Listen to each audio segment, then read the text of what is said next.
สวัสดีครับวันนี้เนี่ยเราก็จะเข้ามาสู่ในเรื่องของการแนะนำในส่วนของตัว Mac OS กันบ้างแล้วนะครับผมว่าตัว Mac OS เนี่ยมีภาพรวมยังไงบ้างนะครับแล้วก็มีส่วนประกอบอะไรที่สำคัญนะครับในส่วนของตัว Mac OS นะครับวันนี้เนี่ยแบงก์ก็จะมาแนะนำกันดูว่าส่วนประกอบสำคัญในส่วนของตัว Mac OS มีอะไรบ้างนะครับที่เราจำเป็นต้องรู้กันโดยในส่วนแรกเนี่ยครับแบงก์อยากจะขอแนะนำในส่วนของตัวปุ่ม Button หลักๆก่อนนะครับในการใช้งานตัวโปรแกรมต่างๆหรือแอปพลิเคชันต่างๆนะครับอย่างเช่นกดเข้าไปในส่วนของตัว App Finder นะครับก็จะเห็นได้ว่าทางด้านซ้ายบนเนี่ยครับผมจะมีเป็นปุ่มสีแดงสีเหลืองสีเขียวเนาะเป็นเหมือนไฟแดงไฟเหลืองไฟเขียวเลยหลายๆคนเนี่ยอาจจะเคยชินว่าเมื่อเราเปิดหน้าต่างตัวแอปพลิเคชันขึ้นมาแล้วเนี่ยครับตัวปิดโปรแกรมต่างๆเนี่ยครับก็จะอยู่ทางด้านขวานะครับของตัวหน้าต่างตัวแอปพลิเคชันนะครับที่จะเป็นตัวกากบาทสี่เหลี่ยมแล้วก็ตัวขีดนะครับก็คือกากบาทสี่เหลี่ยมก็คือเป็นการขยายตัวหน้าต่างนะครับในการใช้งานแบบเต็มหน้าต่างนั่นเองกับตัวขีดเนี่ยก็คือจะเป็นในส่วนของการย่อหน้าต่างลงนะครับในส่วนของตัวฝั่ง Windows ที่เราเคยใช้งานกันอยู่แล้วเนาะในส่วนของตัว Mac เองเนี่ยก็จะย้ายมาเป็นทางฝั่งซ้ายแทนนะครับเป็นปุ่มสีแดงสีเหลืองสีเขียวแบบนี้เลยซึ่งปุ่มสีแดงเนี่ยก็คือเป็นการปิดโปรแกรมไปเนาะส่วนในส่วนของปุ่มสีเหลืองเนี่ยก็จะเป็นการย่อหน้าต่างลงแบบนี้นะครับซึ่งตัวแอปพลิเคชันเนี่ยจะถูกย่อลงมาด้านล่างทางด้านขวานะครับแล้วก็ปุ่มสีเขียวเนี่ยจะเป็นการขยายหน้าต่างนะครับในการใช้งานแบบเต็มหน้าจอนะครับหลักๆก็จะเป็น 3 ปุ่มการใช้งานประมาณนี้เลยนะครับผมซึ่งเดี๋ยวดีเทลเนี่ยมันจะมีอะไรเพิ่มเติมจะมีการแบ่งในส่วนของการใช้งานหน้าจอแบบแบ่งซีกซ้ายซีกขวาอะไรยังไงเดี๋ยวแบงค์จะมาแนะนำอีกทีหนึ่งในส่วนของการใช้งานในส่วนของตัวฟีเจอร์นะครับในส่วนของตัว Mac OS นะครับถัดมาก็จะเข้ามาสู่ในส่วนของตัวหน้าต่างการใช้งานตัว Mac OS หลักๆกันแล้วนะครับผมก็จะแบ่งออกไปได้เป็น 3 ส่วนประกอบหลักๆนะครับโดยส่วนแรกเนี่ยที่แบงค์อยากจะแนะนำก็คือตัวของเมนูบาร์นะครับซึ่งเมนูบาร์ของเราเนี่ยคืออะไรนะครับก็คือจะเป็นในส่วนของการรวมเครื่องมือต่างๆนะครับหรือเป็นการเข้าถึงนะครับคำสั่งต่างๆหลักๆเนี่ยเอาไว้ให้เราใช้งานการรวมถึงการแสดงสถานะต่างๆด้วยนะครับซึ่งตัวเมนูบาร์ของเราเนี่ยครับจะอยู่ด้านบนสุดของตัวหน้าจอของเราเลยจะเป็นแถบตัวเมนูบาร์แบบนี้นะครับส่วนประกอบแรกที่แบงค์อยากจะแนะนำในส่วนของตัวเมนูบาร์เนี่ยก็คือตัวเมนู Apple เมนู Apple อยู่ตรงไหนนะครับก็จะอยู่ตรงทางด้านซ้ายบนสุดนะครับของตัวเมนูบาร์ของเราเลยนะครับซึ่งเมนู Apple เนี่ยคืออะไรหลายๆคนเนี่ยอาจจะสงสัยว่าตัว MacBook ของเราเนี่ยครับจะมีในส่วนของตัวปุ่ม Start เหมือนที่เราเคยใช้งานไหมเอาไว้ใช้ส่งคำสั่งต่างๆอย่างเช่นที่เป็นคำสั่งหลักๆอย่างเช่นเราจะชัตดาวน์เครื่องเราอยากจะรีสตาร์ทเครื่องหรือสลีปเครื่องทำยังไงนะครับตรงนี้เนี่ยปุ่ม Apple เนี่ยก็จะเปรียบเสมือนเป็นปุ่ม Start ของเราเลยเมื่อกดเข้าไปแล้วเนี่ยครับก็จะมีคำสั่งหลักๆที่เราใช้งานกันบ่อยๆนะครับตรงนี้เนี่ยรวบรวมเอาไว้อยู่แล้วนะครับอย่างเช่นอาจจะเป็นการตรวจสอบนะครับในส่วนของตัวข้อมูลที่เกี่ยวกับตัวเครื่อง Mac ของเรานะครับเมื่อกดเข้าไปแล้วเนี่ยก็จะมีในส่วนของตัวชื่อรุ่น MacBook ของเรานะครับรวมไปจนถึงชิป Memory นะครับรวมไปจนถึงตัว Serial Mac OS ที่เราใช้งานอยู่ด้วยนะครับผมก็จะมีรายละเอียดเป็น information แบบนี้เลยนะครับรวมไปจนถึงถ้าหากว่าเราอยากจะเข้าถึงข้อมูลนะครับ information ต่างๆที่เป็นเชิงลึกมากยิ่งขึ้นเนี่ยให้เรากดไปที่ more info ได้เลยนะครับก็จะเป็นการเข้าถึงในส่วนของตัว general เนาะที่เป็นข้อมูลเบื้องต้นของตัวเครื่อง MacBook ของเรานั่นเองนะครับก็จะมีการตรวจสอบตัว serial number เช่นเดียวกันแบบนี้เลยจะมีขึ้นมาแบบนี้เนาะแล้วก็รวมไปจนถึงตัว limited warranty ด้วยว่าหมดอายุเมื่อไหร่นะครับ Mac OS อะไรนะครับ display ของเราเนี่ยขนาดเท่าไหร่เนาะรวมไปจนถึงเราเนี่ยสามารถ setting ตัว display ของเราได้ด้วยนะครับแล้วก็จะมีในส่วนของตัว storage ให้เราเนี่ยสามารถเช็คได้ด้วยเช่นเดียวกันว่าตัว storage ของเราเนี่ยเหลือพื้นที่อยู่เท่าไหร่นั่นเองนะครับตรงนี้เมื่อเรากดไปที่ storage setting เนี่ยเราก็สามารถกดดูได้ด้วยว่าเราใช้เนี่ย storage ไปกับแอปพลิเคชันอะไรบ้างหรือเป็นการจัดเก็บไฟล์ในส่วนของหมวดไหนบ้างนั่นเองอย่างเช่นตรงนี้เนี่ยแอปพลิเคชันเนี่ยก็จะมีอยู่จำนวน 25.26 กิกเลยก็จะมีแอปพลิเคชันเยอะหน่อยนะครับในการใช้งานตัวพื้นที่ความจำตรงนี้เราก็สามารถ manage การใช้งานนะครับในส่วนของตัวพื้นที่ของเราได้เลยนะครับซึ่งในส่วนถัดมาเนี่ยก็จะมีในส่วนของตัว System Setting นะอย่างที่แบงค์ได้แนะนำไปแล้วว่าเราเนี่ยก็สามารถที่จะเข้าไปเช็คนะครับหรือเข้าไปตั้งค่าในส่วนของตัวเครื่อง MacBook ของเราได้นะครับก็จะเข้าผ่านทางตัวเมนู Apple ตรงนี้ได้ด้วยเช่นเดียวกันนะครับรวมไปจนถึง App Store ด้วยเราถ้าหากว่าเราอยากจะโหลดแอปเนี่ยครับก็สามารถมาโหลดแอปผ่านตัว App Store นะครับตรงเครื่องมือตรงนี้ได้เลยทันทีนะครับ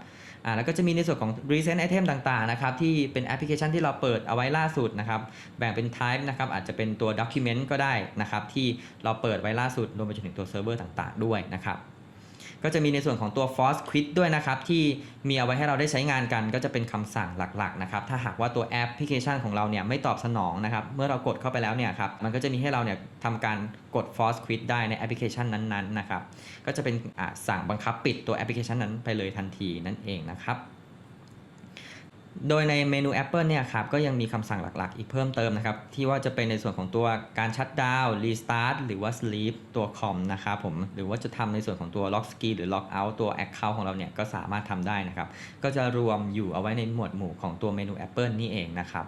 ถัดมาก็จะเป็นในส่วนของตัวเมนูแอปกันบ้างนะครับที่แบงค์อยากจะแนะนำนะครับเมนูแอปอยู่ตรงไหนนะครับแล้วก็ใช้ทำอะไรบ้างนะครับเดี๋ยวแบงค์จะมาแนะนำให้ทุกคนได้ดูเลยนะครับเมนูแอปของเราเนี่ยจะอยู่ทางด้านขวานะครับของทางตัวเมนู Apple ของเรานะครับจะเห็นได้ว่ามันเป็นตัวอักษรหนาๆนะครับที่เขียนชื่อแอปของเราอยู่นะครับเป็นตัวอักษรสีขาวแบบนี้นะครับซึ่งแบงค์เนี่ยเปิดแอป Finder อยู่เนาะก็จะมีในส่วนของตัวเครื่องมือนะครับตามมาด้วยนะครับที่อยู่ทางด้านขวาแบบนี้นะครับก็จะเป็นเครื่องมือของตัวแอปนั้นๆนะครับที่มีให้ใช้งานอยู่นั่นเองโดยปกติแล้วเนี่ยตัวเครื่องมือต่างๆเหล่านี้มันจะติดในส่วนของตัวหน้าต่างตัวแอปพลิเคชันนั้นๆเอาไว้เลยเนาะแต่ว่าสำหรับ Mac เนี่ยเขาดีไซน์ออกมาว่าให้มันติดอยู่กับตัวเมนูบาร์เลยนะครับซึ่งไม่ว่าเราจะเปิดแอปตัวไหนเนี่ยครับเครื่องมือเนี่ยก็จะถูกยึดติดไปกับตัวเมนูบาร์ตัวนี้ด้วยเช่นเดียวกันซึ่งทำให้เราเนี่ยค้นหาตัวเครื่องมือได้ง่ายนะครับสะดวกแล้วก็รวดเร็วมากยิ่งขึ้นแล้วก็ทำให้เราเนี่ยสามารถใช้งานตัวแอปพลิเคชันเนี่ยได้อย่างเต็มหน้าจอเลยแบบนี้เลยนะครับไม่มีอะไรมาขวางเลยนั่นเองนะครับซึ่งตัวเครื่องมือต่างๆเหล่านี้รวมไปจนถึงชื่อแอปต่างๆเหล่านี้เนี่ยมันจะถูกเปลี่ยนนะครับไปตามแอปพลิเคชันที่เราเปิดเอาไว้และเมื่อผมเปิดนะครับในส่วนของตัวแอป Safari ขึ้นมาเนี่ยครับจะสังเกตเห็นได้ว่าตัวเมนูแอปของเราเนี่ยก็จะมีการเปลี่ยนแปลงไปตามแอปพลิเคชันที่ผมเปิดอยู่นั่นเองรวมไปจนถึงเครื่องมือต่างๆด้วยนะครับที่จะมีให้ใช้งานตามแอปนั้นๆนะครับตรงนี้เนี่ยก็ทำให้เราเนี่ยสามารถเข้ามากดใช้งานตัวเครื่องมือต่างๆได้อย่างง่ายดายเลยนะครับโดยที่เราเนี่ยไม่จำเป็นต้องมาหาในส่วนของตัวหน้าต่างนะครับหน้าต่างตัวแอปของเราที่ใช้งานอยู่นะครับก็ใช้งานได้ง่ายสะดวกนะครับทีนี้เนี่ยเราจะมารู้จักในส่วนของตัวเมนูสถานะกันบ้างนะครับที่เป็นส่วนประกอบถัดไปนะครับในส่วนของตัวเมนูบาร์เมนูสถานะของเราอยู่ตรงไหนนะครับก็จะอยู่ในส่วนของตัวทางด้านขวานะครับของตัวเมนูบาร์ของเราเลยนะครับก็จะเห็นเป็นสถานะต่างๆขึ้นมานะครับที่จะมีในส่วนของตัวสถานะแอปต่างๆนะครับที่ถูกรันเอาไว้อยู่นะครับอย่างเช่นเป็นการซิงค์ข้อมูลเอาไว้อยู่ตลอดเวลานะครับอย่างเช่นตัวแอปOneDrive เองนะครับของผมที่ใช้งานอยู่เนี่ยก็จะมีการบอกว่ามันซิงค์ข้อมูลเอาไว้อยู่ตลอดเวลานั่นเองนะครับตรงนี้เนี่ยก็แล้วแต่ว่าแอปตัวไหนเนี่ยเขาจะดีไซน์ออกมาเนาะว่าให้มันมีช็อตคัทตรงเนี้ยเพื่อมาแสดงตัวสถานะตรงนี้เอาไว้หรือไม่นั่นเองนะครับรวมไปจนถึงการแสดงสถานะหลักๆด้วยอย่างเช่นการใช้งานตัวภาษาของเรานะครับที่เป็นแป้นพิมพ์ของเราเนี่ยเราใช้งานภาษาอะไรอยู่อย่างเช่นตอนนี้ผมใช้งานเป็นภาษาอังกฤษเนาะเมื่อผมกดเปลี่ยนเนี่ยก็จะมีสถานะแจ้งเตือนเปลี่ยนขึ้นมาเลยว่าตอนนี้ผมใช้เป็นภาษาไทยแล้วนะครับแบบนี้รวมไปจนถึงตัวสถานะของแบตเตอรี่ด้วยว่าแบตเตอรี่ของเราเนี่ยใช้งานอยู่เหลืออยู่กี่เปอร์เซ็นต์นั่นเองนะครับตรงนี้เราก็สามารถเข้ามาเช็คได้เนาะรวมไปจนถึงตัวเมนูที่เป็นตัว Wi-Fi ด้วยนะครับก็จะมีการแจ้งเตือนสถานะเหมือนกันนะครับว่าตัว Wi-Fi ของเราเนี้ยครับจะมีการเชื่อมต่ออยู่หรือเปล่านะครับตรงนี้เราสามารถมาทำการเชื่อมต่อผ่านทางเมนูลัดนี้ได้เลยนะครับโดยที่เราเนี่ยไม่จำเป็นต้องเข้าไปในส่วนของตัว Wi-Fi setting เพิ่มเติมตรงนี้ครับทำให้เราเนี่ยสามารถเชื่อมต่อ Wi-Fi เนี่ยได้ง่ายแล้วก็สะดวกรวดเร็วมากยิ่งขึ้นนะครับจะเห็นว่าตรงนี้มันจะมีในส่วนของตัวแว่นขยายเนาะเมื่อกดเข้ามาแล้วเนี่ยครับก็จะมีตัวที่เขียนว่า Spotlight Search ขึ้นมาจะเป็นเหมือนแท็บหนึ่งขึ้นมาเลยให้เราเนี่ยสามารถเสิร์ชหาอะไรก็ได้นะครับตรงนี้เนี่ยมันจะเป็นเหมือน Search AI นิดนึงสำหรับตัวเครื่อง MacBook ของเรานะครับที่เราสามารถเสิร์ชหาอะไรก็ได้แล้วก็จะได้ข้อมูลเนี่ยที่ค่อนข้างที่จะหลากหลายมากๆเลยตรงนี้จะเป็นไฮไลท์นะครับของตัวเครื่อง MacBook ของเราเลยยังไงเนี่ยแบงก์อาจจะแนะนำนะครับในส่วนของตัว Spotlight Search ทีหลังนะครับผมเพราะว่ามันค่อนข้างที่จะมีรายละเอียดเยอะมากเลยนะครับถ้าใครสนใจเนี่ยเดี๋ยวแบงก์จะทำคลิปเจาะอีกทีนึงนะครับว่าตัว Spotlight Search ของเราเนี่ยสามารถทำอะไรได้บ้างนั่นเองนะครับถัดมาก็จะเป็นในส่วนของตัวเมนูที่เรียกว่าตัว Control Center นะครับจะอยู่ทางด้านขวาของตัวเมนูที่เป็นตัว Spotlight เลยนะครับเมื่อกดเข้าไปแล้วเนี่ยก็จะมีเป็นเหมือนแผงการควบคุมทั้งหมดเลยนะครับที่เป็นการใช้งานของตัวฟังก์ชันนะครับซึ่งก็จะประกอบไปด้วยอะไรนะครับประกอบไปด้วยตัวการควบคุมการเชื่อมต่อต่างๆอย่างเช่นตัว Wi-Fi นะครับ Bluetooth หรือว่าเป็นในส่วนของตัว AirDrop ต่างๆตรงนี้เนี่ยก็จะมีให้เราเนี่ยสามารถควบคุมการเชื่อมต่อตรงนี้ได้เลยนะครับทันทีเนาะเมื่อกดเข้าไปแล้วเนี่ยมันก็จะสามารถเชื่อมต่อได้ด้วยเช่นเดียวกันนะครับ ถัดมาเนี่ยก็จะมีในส่วนของการปรับแต่งนะครับในส่วนของตัวโหมดการใช้งานด้วยนะครับอย่างเช่นในส่วนของตัวโหมดโฟกัสของเราเนี่ยครับเราสามารถที่จะปรับนะครับในส่วนของฟังก์ชันการใช้งานว่าอาจจะเป็นในส่วนของตัวโหมดdo not disturb นะครับว่าเป็นโหมดห้ามรบกวนนะต่างๆตรงนี้เราก็สามารถมาปรับแต่งนะครับฟังก์ชันการใช้งานได้จากตัว Control Center เลยนะครับแล้วก็ถัดมาก็จะเป็นในส่วนของการปรับแต่งตัวดิสเพลย์ของเราก็สามารถทำได้นะครับที่จะเป็นการเพิ่มลดแสงหน้าจอนะครับเราเนี่ยก็สามารถปรับแต่งเป็นการลากแบบนี้ได้เลยนะครับโดยที่เราเนี่ยไม่จำเป็นต้องไปกดปุ่มอะไรเลยเราสามารถมาควบคุมผ่านทางตัว Control Center ได้เลยที่เดียวรวมไปจนถึงในส่วนของตัวเสียงด้วยครับเราสามารถปรับเพิ่มลดเสียงได้นะครับทางนี้เนี่ยเรายังสามารถเข้ามานะครับทำการตั้งค่านะครับการเชื่อมต่อตัวจอภายนอกอื่นๆได้เพิ่มเติมด้วยตรงนี้เราสามารถกดไปที่ Screen Mirror นะครับตรงนี้เนี่ยก็จะมีอุปกรณ์เด้งขึ้นมาเลยว่ามีอุปกรณ์ตัวไหนเนี่ยที่เราเนี่ยพร้อมที่จะทำการ Mirror ได้บ้างนะครับผมตรงนี้เราก็สามารถเข้ามาตั้งค่าได้อย่างง่ายได้เลยโดยที่เราไม่จำเป็นต้องเข้าไปในส่วนของตัว System Setting เลยนั่นเองนะครับตรงนี้เนี่ยจะเห็นคำว่ามีคำว่า State Manager เนาะตรงนี้ก็จะเป็นการปรับแต่งตัวหน้าต่างแอปพลิเคชันนะครับที่เราจะสามารถจัดการบริหารจัดการหน้าต่างการใช้งานของเราเนี่ยได้ง่ายมากยิ่งขึ้นนะครับซึ่งก็จะปรับในส่วนของตัวแอปเนี่ยของเราเนี่ยให้อยู่ตรงกลางเดี๋ยวยังไงเนี่ยแบงค์จะมาทำคลิปวิดีโอแยกอีกครั้งหนึ่งว่า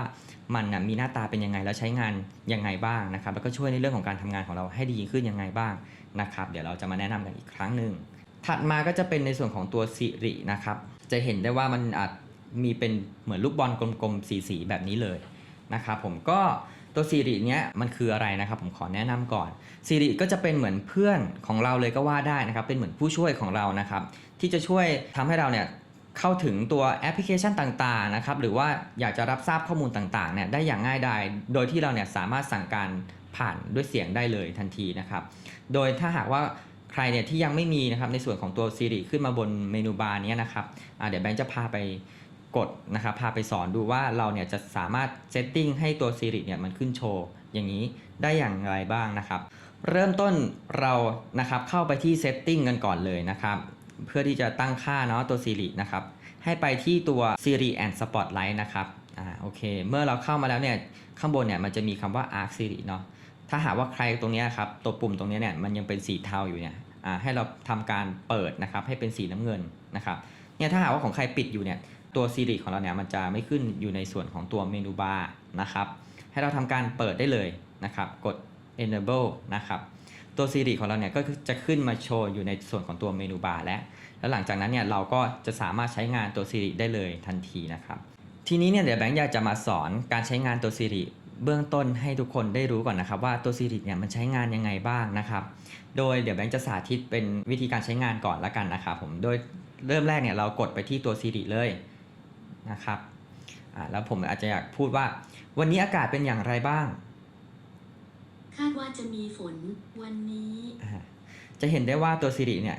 ก็จะทำการค้นหาข้อมูลนะครับว่าสภาพอากาศวันนี้เป็นอย่างไรบ้างและก็ระยะเวลาในระหว่างวันเนี่ยครับมีสภาพอากาศเป็นยังไงนะครับผมทีนี้เนี่ยเราก็จะสามารถสั่งการตัว Siri ได้นะครับแล้วก็เพื่อค้นหาข้อมูลได้เลยทันทีนะถ้าหากว่าเราตั้งค่าไว้แล้วนั่นเองหรือว่าถ้าหากว่าเราเนี่ยเหงาหรือเราอยากจะคุยกับ Siri เนี่ยเราก็สามารถคุยกับ Siri ได้เลยนะครับโดยเราเนี่ยแค่พูดเองไม่ต้องพิมพ์เลยนะครับก็จะเปรียบเสมือนเป็นตัวช่วยของเราทำให้เราทำงานง่ายมากยิ่งขึ้นใช้งานตัว MacBook ง่ายมากยิ่งขึ้นนั่นเองถัดมานะครับก็คือจะเป็นเมนูสุดท้ายนะครับที่แบงค์อยากจะแนะนำแล้วนะครับก็คือจะเป็นในส่วนของตัวเมนูสถานะนะครับที่เรียกว่าตัว notification center นั่นเองนะครับก็จะอยู่ทางด้านขวาบนสุดเลยนะครับเราจะสังเกตเห็นได้ว่ามันจะมีสถานะแจ้งเตือนบอกนะครับว่าวันนี้วันที่เท่าไหร่นะครับรวมไปจนถึงตัวเวลาด้วยนะครับว่าตอนนี้เวลาอยู่ที่เวลาอะไรนั่นเองนะครับเมื่อเรากดเข้าไปในส่วนของตัววันที่ตรงนี้แล้วเนี่ยครับมันก็จะมีในส่วนของตัว pop up เด้งขึ้นมาทางด้านขวาเลยนะครับก็จะเป็นในส่วนของตัว notification ต่างๆที่มีการแจ้งเตือนเข้ามานะครับไม่ว่าจะเป็นตัวแอป Message ก็ดีหรือว่าจะเป็นในส่วนของตัวแอปที่เป็นMicrosoft Outlook ก็ดีนะครับตรงนี้เนี่ยก็จะมีการแจ้งเตือนเด้งขึ้นมาให้เราเนี่ยสามารถเช็คได้ว่ามีการแจ้งเตือนอะไรบ้างนะครับถ้าหากเป็น Outlook เนี่ยเราก็สามารถมาตอบอีเมลเนี่ยผ่านทางตรงนี้ได้เลยนะครับก็จะทำให้เราเนี่ยสามารถเช็คนะครับในส่วนของตัวการแจ้งเตือนได้อย่างง่ายได้มากยิ่งขึ้นแล้วก็สะดวกรวดเร็วมากยิ่งขึ้นโดยเราสามารถมาเช็คได้ที่ notification center เนี่ยได้ที่เดียวเลยนั่นเองก็จะรวมไว้อยู่ในทุกๆแอปเลยนะครับรวมไปจนถึงการปรับแต่งวิดเจ็ตต่างๆนะครับที่เราเห็นกันอยู่เนี่ยที่เป็นสี่เหลี่ยมทางด้านล่างนี้เลยเนาะ ก็จะมีการแสดงสถานะต่างๆไม่ว่าจะเป็นตัววันที่นะครับที่เป็นตัวปฏิทินนะครับว่าวันนี้วันที่เท่าไหร่มีอีเวนต์อะไรบ้างรวมไปจนถึงตัวสภาพอากาศนะครับเราก็สามารถมาเช็คได้เนาะแล้วก็จะมีในส่วนของตัวเวลาด้วยนะครับเป็นเวลาโลกต่างๆตรงนี้ก็แล้วแต่ว่าเราจะปรับแต่งนะครับว่าเราอยากจะให้มันโชว์นะครับในส่วนของตัวเวลาของเราเนี่ยเอาไว้ที่ไหนบ้างนะครับแล้วก็จะมีในส่วนของการดูหุ้นต่างๆนะครับการดูรูปภาพต่างๆตรงนี้ก็สามารถดูได้นะครับซึ่งวิดเจ็ตตรงนี้เนี่ยครับเราสามารถปรับแต่งได้ด้วยนะครับให้เรากดไปที่ Edit Widget นะถ้าเราเลื่อนลงมาทางด้านล่างสุดนะครับพอเราเข้าไปที่ Edit Widget แล้วเนี่ยก็จะมีการปรับแต่งให้เราเนี่ยขึ้นมาเยอะแยะมากมายเลยก็จะมีหลากหลายแอปเลยนั่นเองนะครับเราเนี่ยสามารถปรับแต่งนะครับปรับเป็นไซส์ SML นะครับอยากจะให้มันแสดงสถานะเป็นในรูปแบบไหนได้บ้างเนี่ยเราก็สามารถเลือกได้เลยตามใจชอบของเรานะครับเมื่อเราต้องการนะครับได้รูปแบบที่เราต้องการแล้วเนี่ยเราก็แค่ทำการกดเพิ่มแบบนี้เลยนะครับตัววิดเจ็ตเนี่ยมันก็จะเด้งเข้ามาในส่วนของตัว notification center นั่นเองนะครับแล้วเราก็สามารถทำการเลื่อนนะครับปรับแต่งนะครับเลื่อนตำแหน่งของมันได้เช่นเดียวกันนะครับซึ่งถ้าหากว่าเราไม่ต้องการแล้วเนี่ยครับแล้วก็แค่ทำการลบออกไปแบบนี้นั่นเองนะครับซึ่งทางด้านซ้ายเนี่ยครับก็จะมีในส่วนของตัวแอปพลิเคชันนะครับที่เรียงลงมาเยอะแยะเลยก็คือจะเป็นในส่วนของตัวแอปพลิเคชันที่รองรับในส่วนของตัววิดเจ็ตให้เราได้ใช้งานกันด้วยนั่นเองนะครับตรงนี้เนี่ยก็แล้วแต่เราจะปรับแต่งเลยนะครับว่าเราอยากจะได้การแจ้งเตือนนะครับในส่วนของตัวแอปไหนนั่นเองนะครับโอเคเมื่อเราปรับแต่งเสร็จแล้วนะครับให้เรากด Done นะครับก็จะเป็นการปรับแต่งตัววิดเจ็ตเสร็จสิ้นนั่นเองนะครับเมื่อเราใช้งานเสร็จนะครับในส่วนของตัว notification center เนี่ยก็ให้เราทำการกดคลิกนะครับที่ตัววันที่อีกครั้งก็จะเป็นการปิดตัว notification center นั่นเองนะครับ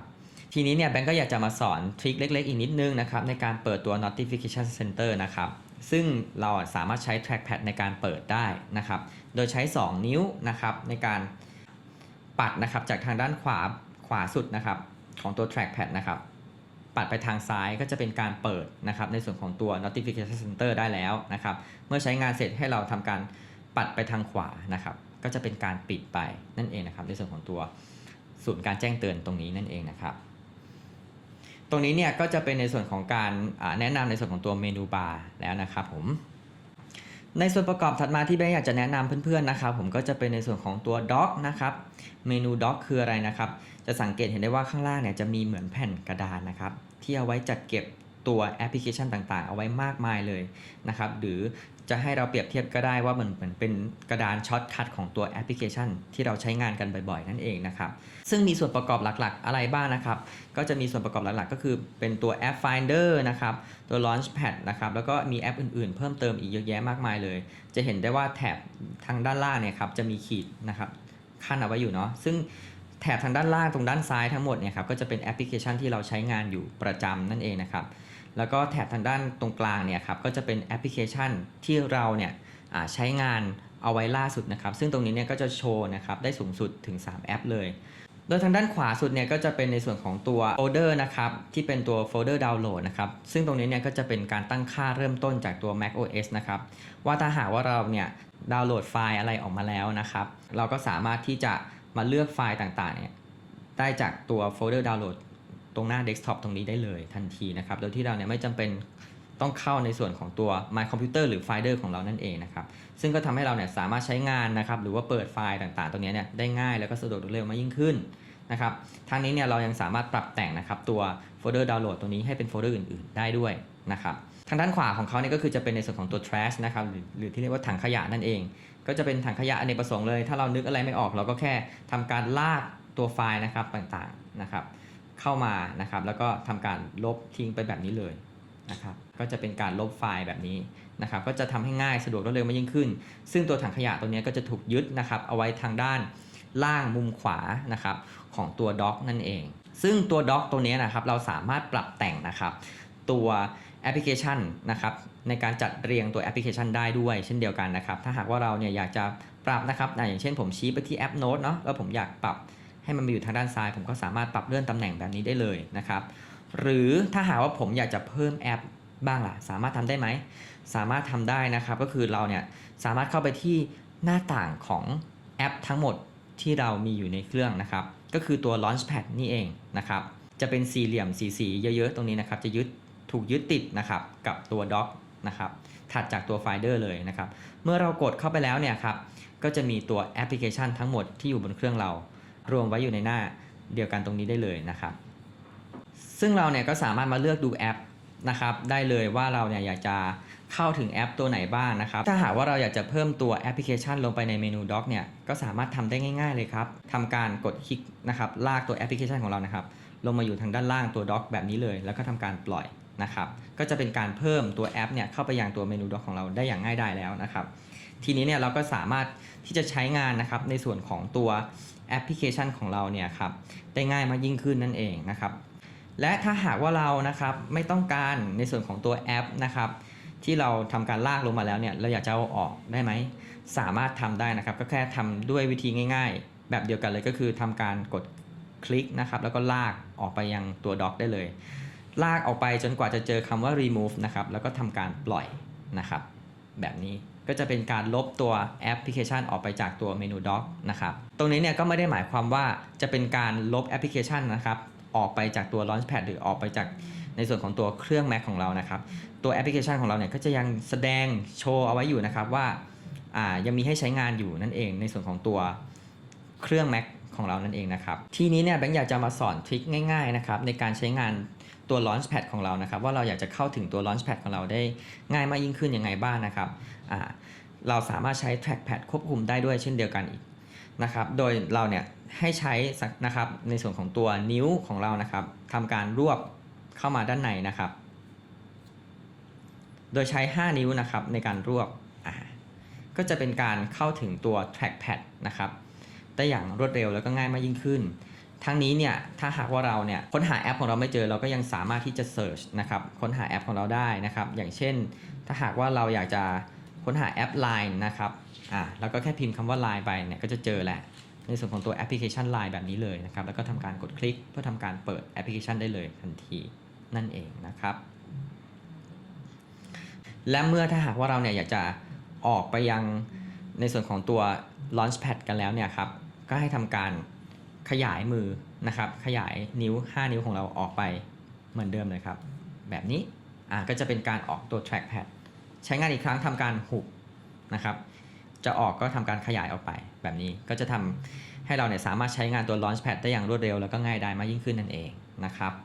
ถัดมานะครับสิ่งที่เบนอยากจะแนะนำเพิ่มเติมนะครับก็คือตัวป้ายแจ้งเตือนบนแอปของเรานะครับเราจะสังเกตเห็นได้ว่าแอปบางตัวนะครับก็จะมีในส่วนของตัววงกลมสีแดงๆเนี่ยโชว์ขึ้นมาด้วยนะครับแล้วก็มีตัวเลขบอกตรงนี้หมายถึงอะไรนะครับก็จะหมายถึงว่าบนแอปนั้นๆเนี่ยครับมีการแจ้งเตือนอยู่จำนวนเท่าไหร่นั่นเองนะครับอย่างเช่นตัวเมสเซจของผมเนี่ยก็จะมีการแจ้งเตือนอยู่ทั้งหมดมีอยู่ทั้งหมด11การแจ้งเตือนเลยก็ทำให้เราเนี่ยสามารถเข้ามาเช็คได้ว่ามีข้อความอะไรที่ผมยังไม่ได้อ่านบ้างนะครับก็จะทำให้เราสามารถติดตามนะครับการแจ้งเตือนตัวในแต่ละแอปต่างๆได้นั่นเองนะครับถัดมานะครับสิ่งที่เบนอยากจะแนะนำเพิ่มเติมนะครับก็คือเรื่องของการปิดแอปและลบแอปนะครับซึ่งเราเนี่ยจะสังเกตเห็นได้ว่าทางด้านล่างนะครับจะมีจุดนะครับอยู่ข้างใต้แอปพลิเคชันบางแอปนั่นเองนะครับตรงนี้มันหมายถึงอะไรนะครับก็จะหมายถึงว่าแอปพลิเคชันเหล่านั้นเนี่ยยังถูกเปิดเอาไว้อยู่นั่นเองนะครับซึ่งตรงนี้เนี่ยอาจจะเห็นได้ว่าตัวแอปที่เป็น Apple TV เนี่ยครับมันมีจุดอยู่เนาะเมื่อผมทำการกดคลิกมาแล้วเนี่ยแอปยังถูกเปิดอยู่เนาะจะทำยังไงถ้าหากว่าเราอยากจะปิดตัวแอปพลิเคชันนี้จริงๆนะครับปกติแล้วเนี่ยเราอยากจะปิดแอปเนี่ยเราก็กดไปที่กากบาทตัวสีแดงแบบนี้เลยเนาะแต่ในแอปบางแอปเนี่ยมันไม่สามารถปิดนะครับได้ด้วยการกดตัวบัตตอนสีแดงนะครับก็เนื่องจากว่าตัว Mac เนี่ยเขาถูกดีไซน์เอาไว้ว่าอยากจะให้แอปต่างๆตรงนี้เนี่ยสามารถรันเอาไว้อยู่ภายหลังนะครับตัวการทำงานของตัว Mac OS เอาไว้ได้เพื่อให้มันเนี่ยตอบสนองได้อย่างรวดเร็วนะครับเมื่อเรากดเปิดอีกครั้งเนี่ยมันก็จะแสดงขึ้นมาอย่างรวดเร็วเลยนั่นเองนะครับแต่ถ้าหากว่าเราอยากจะปิดมันไปเลยล่ะทำยังไงมีวิธีการง่ายๆครับผมแค่ทำการกดนะครับคลิกขวานะครับที่ตัวแอปพลิเคชันของเรานะครับโดยใช้2นิ้วเนาะของเราแตะไปที่ trackpad นะครับมันก็จะมีป๊อปอัพได้ขึ้นมาว่าให้เราเนี่ยกด quit นะครับก็ให้เราเนี่ยทำการกด quit ไปได้เลยนะก็จะเป็นการปิดแอปไปนะครับนั่นเองจะเห็นได้ว่าตัวข้างใต้ตัวแอปที่เป็น Apple TV ของเราเนี่ยก็จะไม่มีจุดอยู่แล้วนั่นเองนะครับก็จะถือว่าเป็นการปิดแอปอย่างเสร็จสิ้นนั่นเองโดยในส่วนถัดมาก็จะเป็นในส่วนของการลบแอปนะครับที่แบงค์อยากจะแนะนำนะครับก็ เราจะลบแอปยังไงได้บ้างนะครับ ก็มีวิธีการง่ายๆ เช่นเดียวกัน ก็คือให้เราเข้าไปที่ Launchpad เหมือนเดิมทำยังไงนะครับก็คือใช้5นิ้วรวบไปแบบนี้นะครับโอเคเมื่อเข้าถึงตัว Launchpad กันแล้วเนี่ยก็ให้ทำการกดคลิกค้างนะครับที่แอปพลิเคชันกดคลิกค้างแบบนี้เลยจะเห็นได้ว่าตัวแอปพลิเคชันของเราเนี่ยมันก็จะสั่นกระดิกกระดิกแบบนี้เนาะแล้วก็จะมีแอปบางแอปเนี่ยที่สามารถกดกากบาทได้นะครับนั่นก็หมายความว่าแอปเหล่านั้นเนี่ยที่มีตัวกากบาทเนี่ยเราสามารถทำการลบได้นั่นเองนะครับแต่ถ้าแอปไหนที่ไม่มีกากบาทเนี่ยก็คือมันเป็นแอปที่ติดมากับเครื่องอยู่แล้วเราไม่สามารถลบได้นะครับถ้าหากว่าผมอยากจะลบในส่วนของตัวแอป iMovie ออกไปเนี่ยผมก็แค่ทำการกดกากบาททิ้งแบบนี้ได้เลยนะครับมีป๊อปอัพเด้งขึ้นมาว่าเราต้องการที่จะลบตัวแอปจริงๆใช่ไหมแล้วก็บอกใช่โอเคเราอยากจะลบเรากด delete ได้เลยนะครับตัวแอป iMovie เนี่ยก็จะหายไปนะครับบนตัวเครื่องของตัว MacBook ของเราเลยนะครับก็จะมีวิธีการลบแอปให้ง่ายแบบนี้เลยโดยที่เราเนี่ยไม่จำเป็นต้องไปกดลบใน Control Panel หรืออื่นๆเพิ่มเติมตรงนี้ให้ลำบากเลยครับผมก็จะลบแอปได้อย่างง่ายดายเลยนั่นเองถัดมาในส่วนขององค์ประกอบสุดท้ายที่เบนอยากจะแนะนำนะครับก็คือตัว Desktop ของเรานั่นเองนะครับซึ่งก็จะเป็นส่วนที่อยู่ตรงกลางเลยนะครับของตัวหน้าจอของเรานะครับก็จะเป็นพื้นที่ที่ให้เราเนี่ยสามารถทำงานนะครับแล้วก็ปรับแต่งการทำงานของเราได้อย่างอิสระเลยนะครับอย่างเช่นผมอาจจะเปิดแอป Safari ขึ้นมานะครับเพื่อค้นหาข้อมูลนะครับเปิดเว็บไซต์ขึ้นมาเสร็จแล้วผมอาจจะทำการลากเอาไว้นะครับแล้วก็เอาไว้ทางด้านซ้ายเนาะแล้วก็เปิดตัวแอปโน้ตออกมาเพื่อทำการโน้ตอะไรบางอย่างนะครับจากสิ่งที่ผมศึกษามาเนี่ยก็สามารถทำได้แล้วก็ทำการเลื่อนนะครับปรับตำแหน่งของตัวแอปพลิเคชันของผมได้เลยทันทีนะครับซึ่งในส่วนของตัว Desktop เนี่ยก็ยังสามารถทำงานนะครับแล้วก็มีวิธีการใช้งานได้ในรูปแบบอื่นๆเพิ่มเติมอีกด้วยนะครับก็จะเป็นในส่วนของการจัดเก็บไฟล์ต่างๆนะครับเอาไว้บน Desktop เพื่อให้เราเนี่ยสามารถใช้งานได้ง่ายมากยิ่งขึ้นนะครับแล้วก็รวดเร็วมากยิ่งขึ้นรวมไปจนถึงการสร้างโฟลเดอร์ต่างๆนะครับก็ปรับแต่งตัวไอคอนของเรานะบน Desktop ก็สามารถทำได้นะครับถ้าหากว่าเราอยากจะสร้างโฟลเดอร์ก็แค่กดคลิกขวานะครับแล้วก็กด New Folder ได้เลยนะครับก็จะมีโฟลเดอร์เด้งขึ้นมาแบบนี้เลยแล้วเราก็สามารถทำการจัดเก็บไฟล์ได้เลยทันทีหรือเราจะปรับแต่งอื่นๆเพิ่มเติมอย่างเช่นอาจจะเป็นในส่วนของตัวขนาดของไอคอนนะครับตัวไอคอนตัวไซส์ของตัวไฟล์ต่างๆของเราเนี่ยก็สามารถปรับแต่งได้แบบนี้เลยนะปรับให้มันย่อขยายใหญ่หรือว่าย่อให้เล็กลงก็สามารถทำได้รวมไปจนถึงตัว text size ด้วยนะครับปรับแล้วตัว text เนี่ยมันก็จะใหญ่ขึ้นนั่นเองนะครับอันนี้ก็จะเป็นการตั้งค่าเบื้องต้นนั่นเองนะครับในส่วนของตัว desktop นะแล้วก็ตัว desktop เนี่ยมันทำงานยังไงบ้างนั่นเองนะครับทั้งหมดนี้ก็จะเป็นการแนะนำภาพรวมของตัว Mac OS Overview กันแล้วนะครับก็หวังว่าเพื่อนๆเนี่ยจะได้นะครับรู้จักในส่วนของตัว Mac OS ที่เป็นภาพรวมมากยิ่งขึ้นนะครับก็หวังว่าเพื่อนๆเนี่ยจะได้ใช้งาน Mac กันคล่องมากยิ่งขึ้นแล้วก็วันนี้ยังไงแบงค์เนี่ยต้องขออนุญาตลาไปก่อนนะครับแล้วก็พบกันใหม่ในคลิปหน้านะครับสวัสดีครับ